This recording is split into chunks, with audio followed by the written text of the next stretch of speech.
I thought I would talk a little bit today about AVM, arteriovenous malformation, and bring a little bit of awareness to it because it is very rare.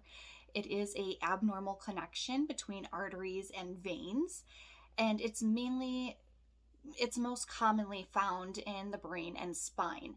However, I have seen on support groups that a lot of people have had it diagnosed and it's been in their eye, their extremities, their arms, their legs, or toes and fingers. Um, it is very, very rare. And I was diagnosed with it last year, or actually in 2021. It's not something I really talk about or really posted on social media at all. It's so rare, in fact, to where they're not exactly sure what causes the cerebral AVM. They think that it's genetic, something that you're born with, and they can't really say whether or not it's something that can be passed down through genes. So it's just something that I want to bring awareness to and let people know about. Some of the signs and symptoms of them can be seizures or headaches. Very vague. Um, I was fortunate enough to not have seizures, but I was having headaches. I was having severe migraines. And even then, when you say a headache, I feel like it's very hard medically to say what a headache is or the extent of pain that you're going through with having a headache. When you tell somebody, oh, I have a headache, is it small? Is it large? Is it a really painful one on a pain scale of 1 to 10? How do you really diagnose that from person to person? For somebody else, a headache could be something very minor that lasts for 30 minutes or something that is just nonstop and it hurts all day long. It's not exactly a migraine, but it is a headache that just won't go away.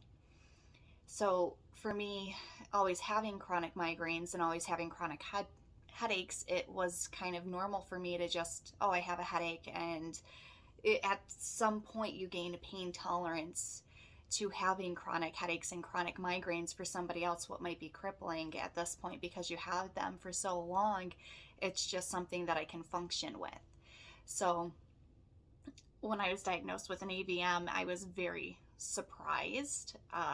It wasn't something I was anticipating, not something that I knew that I had, and also I wasn't sure how to look for that with my daughter, especially when I was asking the questions, is this something we should have her checked up on? Is this something I need to worry about? Is this something to where I need to be looking for signs and symptoms with her? And what do I look out for?